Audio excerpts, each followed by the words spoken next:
Hey guys, welcome back to Beauty and Brains. My name is Trish, and boy, it has been quite a while since I have filmed one of these, and I was inspired to do so this week, so here we are. Now, of course, I need to make my usual disclaimer that if you are under the age of 19, please click away from this video, go elsewhere on the internet to find entertainment and education.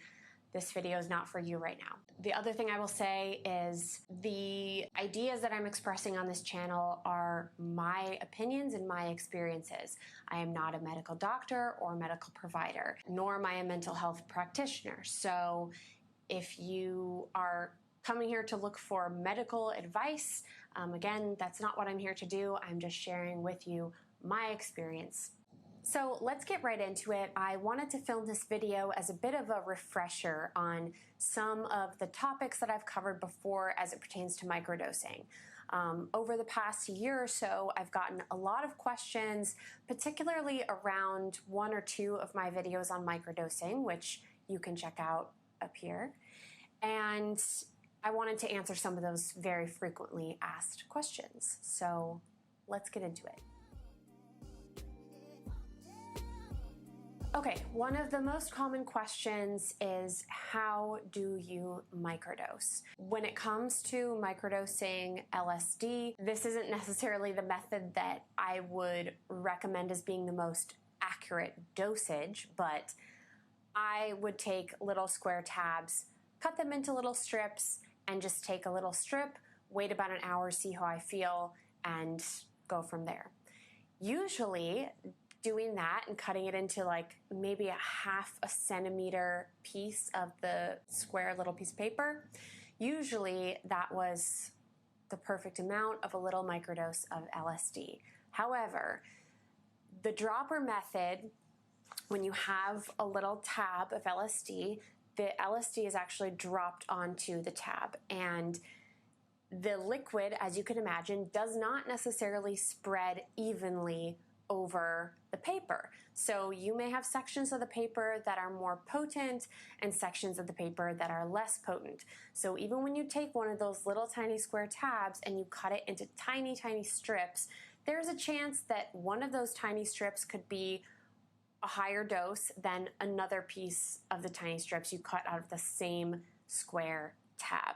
When it comes to microdosing psilocybin mushrooms, in the past, I've done it a couple of ways. One way is just get the raw mushrooms and bite off a little piece. Some people have said the caps of the mushrooms can be more potent than the stems of the mushrooms. I don't know if there's any validity to that. So what I've done is just start with a little bite. I wait an hour and see how I feel, and then I can have more if I feel like I need more to get to that state of mind that I'm looking for. The other way that I've microdosed psilocybin mushrooms is in capsule format, and it's quite literally a little pill capsule. I will show it to you in just a minute, and I believe they are 0.02 milligrams. This is a capsule of psilocybin mushrooms. So when I am looking to microdose, I will just take one of these, usually before lunchtime. The reason I say to take it earlier in the day is simply because psychedelics like psilocybin mushrooms and LSD can prevent you from being able to fall asleep if they're taken too close to bedtime, even in a microdose. So certainly if you're macrodosing these things, if you take it at 6 p.m., you're going to be up all night. But even with a microdose, if I take it at 6 p.m., I'm going to have trouble going to sleep before like midnight, 1 a.m. When I'm microdosing, I tend to take these things earlier in the day. I touched on this a little bit, but in regards to how long it lasts, I would say usually an average of 6 to 7 hours, with peak potency for me being around hour 2 to 3. What does it feel like? I'd have to say, generally speaking, there's a heightened sense of awareness and there's a heightened sense of presence. Usually the overarching feeling is just that of being more open-minded. That being said, depending on the day, what I have going on, what I already have on my mind, if I'm stressed, if I'm anxious, and so forth, the mushrooms can take form in different experiential ways. So if you're already anxious about something, if you're already kind of looping on or harping on a certain thought or thought pattern, the mushrooms can certainly elevate that and make it even more pronounced. In my experience, what I've learned is that I don't like to call these instances with psychedelics where they may be less fun. I don't like to refer to them as bad trips because there are still lessons learned even in those situations where I maybe am not enjoying the moment of being on psychedelics at the time. Afterwards, I can always say like, oh, that's interesting. I learned this or I processed that.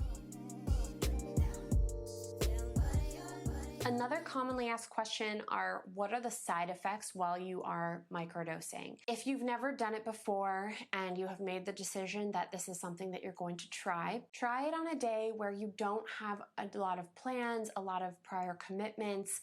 You're not going to be in the car driving.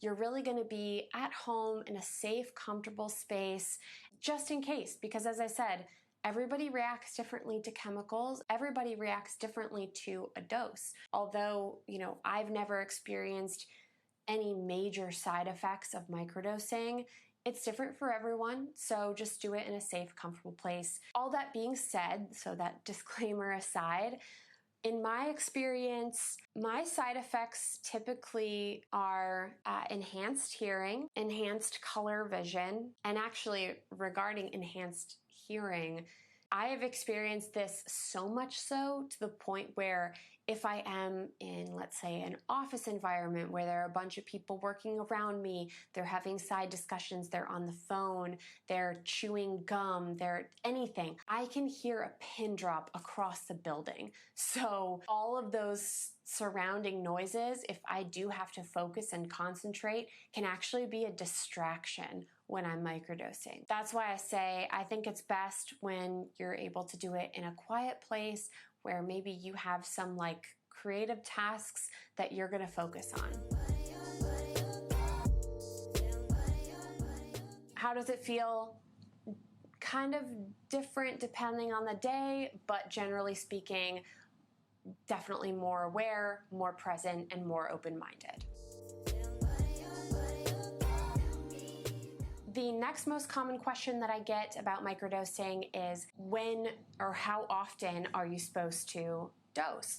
And for me, I feel what works best is taking one microdose every 2 to 3 days. The next commonly asked question is, do you experience withdrawal symptoms? Me personally, no, I have never experienced withdrawal symptoms from microdosing or even macrodosing LSD or psilocybin. These substances are non-addictive, therefore you do not feel any withdrawal symptoms from them. The last point that I want to make in regards to frequently asked questions about microdosing would be my experience in how modern medicine or Western medicine respond to supplementing my mental health practices with psychedelics. Doctors that I've gone to see, whether it be a primary care provider or a OBGYN who I'm talking to about hormonal imbalances, or an acupuncturist, when I notate on my chart that I do use psychedelics to supplement my mental health, even though they may not be able to be like, I have never received a response from a doctor saying, you definitely should not do that, you are in danger in doing that, please stop microdosing psychedelics. I've never heard that from any provider, any doctor I've ever seen. Now, as I said, mental health is such a spectrum, and everybody has different levels of severity, different reactiveness to different chemicals, and I would never sit here and tell you that you are 100% safe, good to go. That's not what I'm here to do. That's not my place. All I'm saying is I think that modern medicine is starting to catch up and catch on to the benefits of using psychedelics to supplement and support mental health. And I'll be damned if in 10 years, psychedelics aren't being more widely used to help people, whether it be for depressive disorders, whether it be for end-of-life care. I think that this is something that continues to be normalized and that we'll continue to see come into play more and more in modern medicine. All right, so I hope that that helps to answer a lot of those frequently asked questions that I have received over the past year or so. And I also hope that it serves as a good refresher on the topic of microdosing as we continue to normalize and destigmatize these things. So thank you guys so much for watching. As always, I appreciate your support. Go ahead and click that little like button if you enjoyed this video, and click below to subscribe to my channel.